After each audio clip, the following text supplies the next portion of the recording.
Good evening, everyone. It's good to be here. My name is Washington Smith. I started out as just a musician. And somehow, somewhere along the line, somebody saw something in me and says, you're designed to be a leader. And so I never used to listen to my parents. And so they said, maybe this is true. And so it had landed me right here. But several years back, I was just a musician, used to sing, go around sing. Those of you who were here at the last VLP, you guys saw leading the worship team.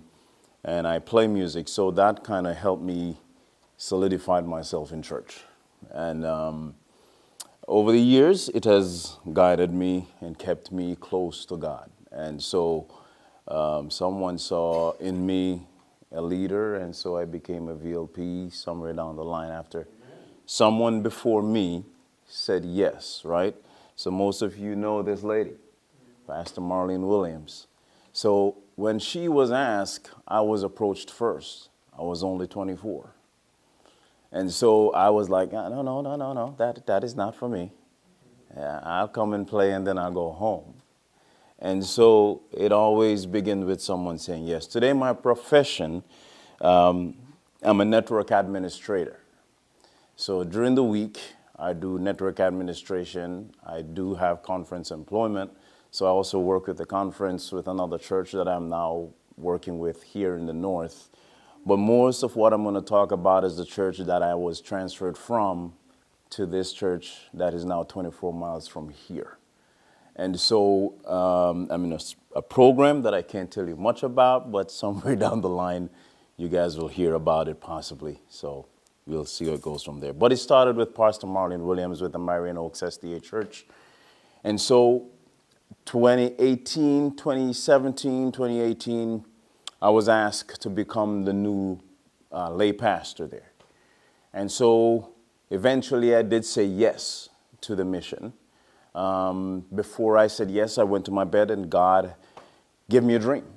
And the dream was a hand stretched down from heaven in my head.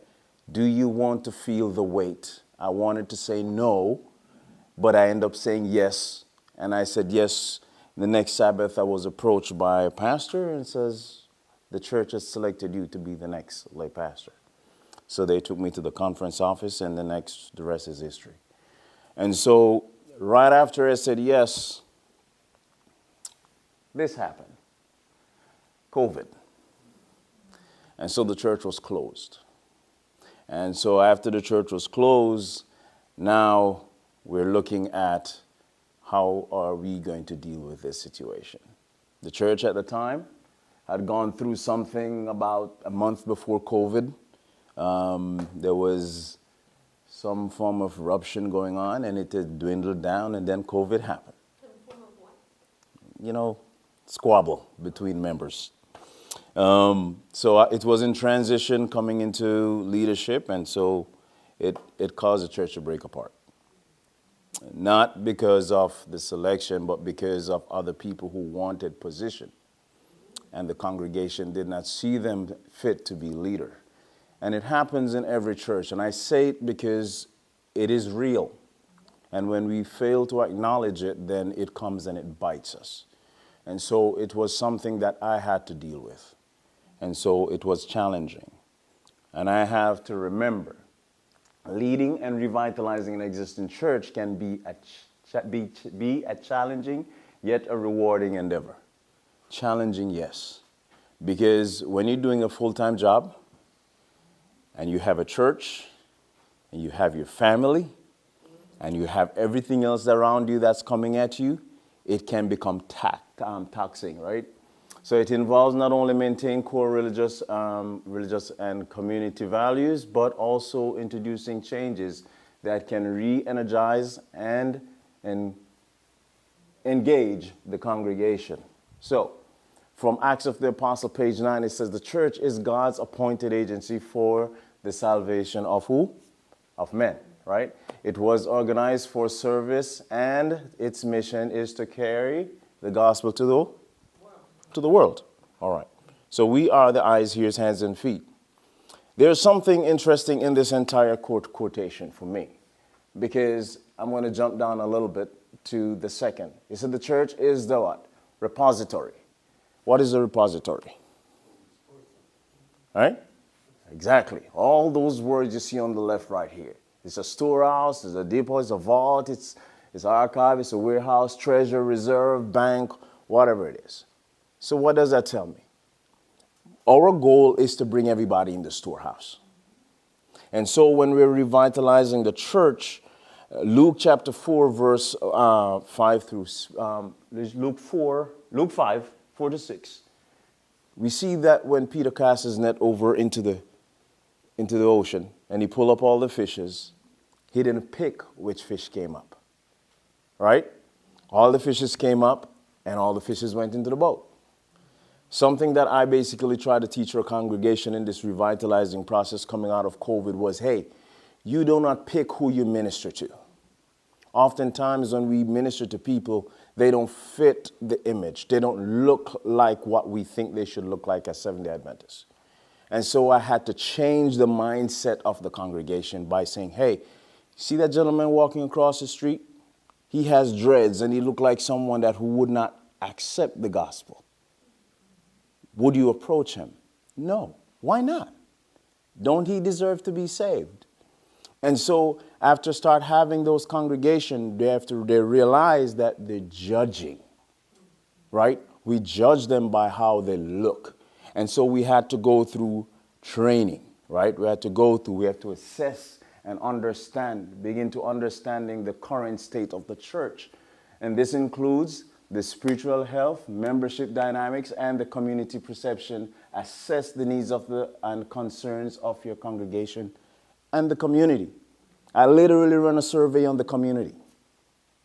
We went out every Sabbath, knocked doors, and hand them a piece of paper and said, would you mind filling this out so we can know what's your needs? If we know your needs, then you realize I'm not just here to preach to you. Right? And so revitalizing the church, also showing them how to engage the community, start to bring changes. And at the same time, we have to have a vision. Most churches don't have a mission statement and they don't have a vision statement. We're just doing things the way how we see it's been done over the years. And so you don't have a goal that you're driving toward. And so we make sure that we develop a clear and inspiring vision for the future of the church. This vision should also resonate with both long-standing members and newcomers, balancing tradition with innovation. There's a lot of things that we do that are traditional. They're not even biblical. And so we have to start look at it and say, okay, if I'm going to get this church to be where God wanted it to be, I can't bring just one culture with me. It's a melting pot. In Marion Oaks now, when I left there, we had about 23, 24, probably more, different country in that congregation and different ethnicity. And so it becomes a melting pot because the approach is not just to approach one type of person. It's every single one. And so we have to engage. So engage in the congregation, involve church members in the revitalization process, and encourage open dialogue, listen to feedbacks, and make members feel and know their voices are heard and valued. Oftentimes when we have meetings, someone just talks to the church. They don't talk back, right? What you have to say don't carry any weight because I'm the pastor. And so we always think we know. I go with a different approach. Throw all the ideas on the table, and then I'll take all the ideas, and then we'll come back, and I put all the ideas up on the board. I said, give me a week. Let me take all the ideas this week. Next week, we'll meet, and we're going to go through all of them, and then we're going to pick, right? When you pick and not me pick, that means you're going to support your cause. But if I dictate to you what it's going to be, that was your choice. And so my approach with the church is always you pick, I support you. All right? God has blessed me with the talents. And so as we engage them and they're seeing that, hey, engaging the community works, then they're realizing community outreach and service, it does value. And so what we started doing with the community, I'm going to speed up a little bit, was to make sure that they get to engage the church. We have banquets. We give out 50% of the tickets for free, especially for families who we know wouldn't be able to afford it. They have a family of 6 or 5 or larger families. We give them those tickets for free. Those who want to donate towards it, there's a price on the ticket, but we'd have them donate if they can't afford the ticket. And so we start to engage the community that way. We start to also put concerts on, right? And those concerts start growing, 1,500, 2,000 people in a hall. And so they're saying, no one does that around here. And when we host concerts, we barely get 200 people. I'm like, you're going about it the wrong way. But God has blessed us. And at the same time, we have to improve our worship experience. And so we also revamp just singing from the hymnal, because we're in the 20th century. And so we have a generation that don't like the hymnal. And that's something that the church struggled to deal with, understanding that we have a core group of people that we're saying is the future, but we want them to be the past. And so we basically, with me being a musician, it also helps. For some churches, it's not as easy because they don't have the musician that have the dynamics and the voice to go along with it.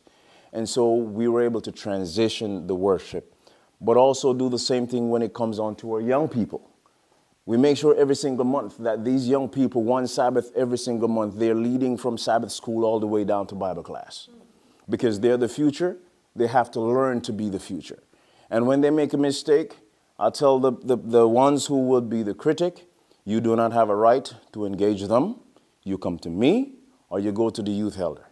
None of you have any right to go to any one of the young people, because we know we have those in the church that will come to them and literally beat them down. And so we make sure, I said a line there, I said, you do not have a right to engage any of the youth. Go to their leader, go to their parents. You do not. And that helps, because now they're engaging, they're going into election this year. And I'm sure some of these folks who you see in the picture here will become youth leaders. So we talk about the development and the training. I'm running because we're running out of time. And also, this was one of the young men that was one of our preachers, and he is now doing well. He's going into ministry. This all leading to people giving their lives. We end up with Bible study groups and the many baptisms that goes on. So the church, from after COVID, when we came back inside the building, we were 25. When I left there last year to this new church, we were back at 250 plus. And so God has blessed us. So we have to make sure that we keep communication channels open and transparent. Regularly update the congregation about changes, progress, or setbacks on progress. And we also make sure we evaluate. Was it poor? Was it fair? Was it good? Was it great? We have to critique what we do. And by doing so, it helps us to get to celebrate the effort. We were able to move into our new building, and the church is doing well. So now I'm at a new house. It looks like that. So you go from something going this way to something small. But this was a message for me, not more for you, but more for me. The mission will always be the mission, which is to carry the gospel. The approach will always need to be assessed. And so for me and for you, we have to assess our congregation. It is easy for you to carry on the same old status quo. But what is hard for you to do is to change something because you know that brother or sister is not going to like it, right? But there are approaches that I take to deal with those. If I know someone is going to go against something that I know is success, and there is nothing biblical against what we're doing, then I need to sit down with that brother and sister and have lunch. That's my approach. And basically we sit down, we have discussion over a meal, and I said, I need to implement this. I know you're not for it. Tell me why. And from that approach, they would always tell me why. And then when they realize, when they're talking, how much it didn't make sense. And so it works out. Thank you.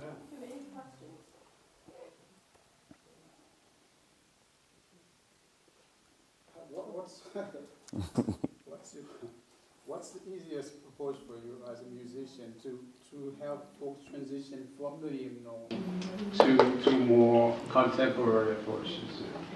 Transitioning from the hymnal is never easy, but we didn't fully transition from the hymnal.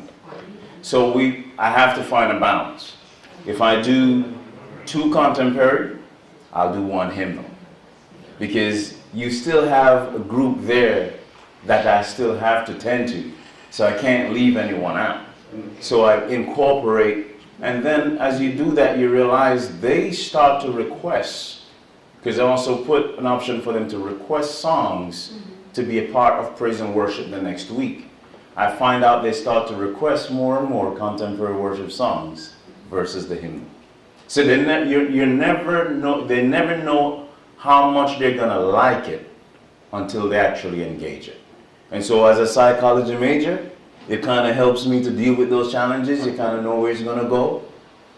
And so it helps. Do you want to just sing a chorus for us? I want to know what he sounds like. Just a statement.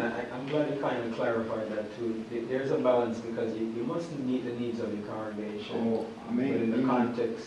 You know, you always have a mixture there.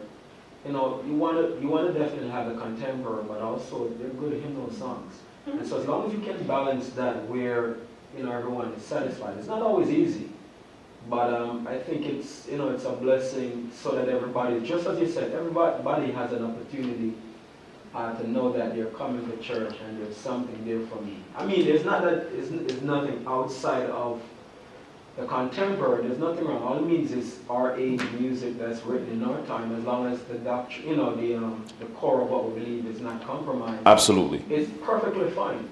However, you have to understand, you have to work along with those that are coming from, maybe say, 20, 30, 40 years before, and you have to bring them to that place where they're comfortable. And I don't see an issue with that in terms of just balancing it out, so at least everybody can be happy. And eventually, it's going to lead to where, we all need to be.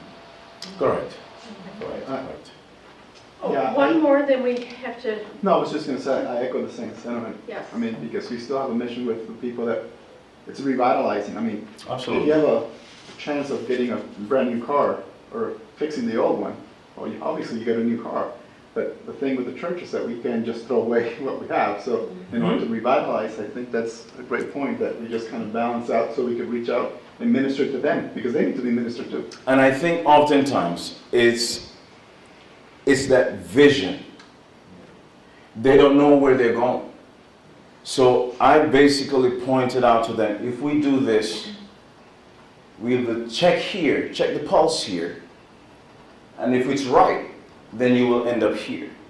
So this is why we went from like a business meeting would be like every 4 months to every 2 months, right? Because we are engaging the mission, whatever outreach is going on and everything else is going on. Every 2 months, the church is testing the waters. We're getting reports, so we know exactly what's going on. Is it not meeting up? Why do we need to make it work? And so they were fully engaged, even those who we thought would not be. But when you see folks are coming into the church, folks are getting baptized, the young people are coming, you start to say, well, I need to get on this bandwagon, right? And so when they see it work, they will join. But if it's failing, you're in trouble. Well, thank you so much. And while they're, Ignacio's going to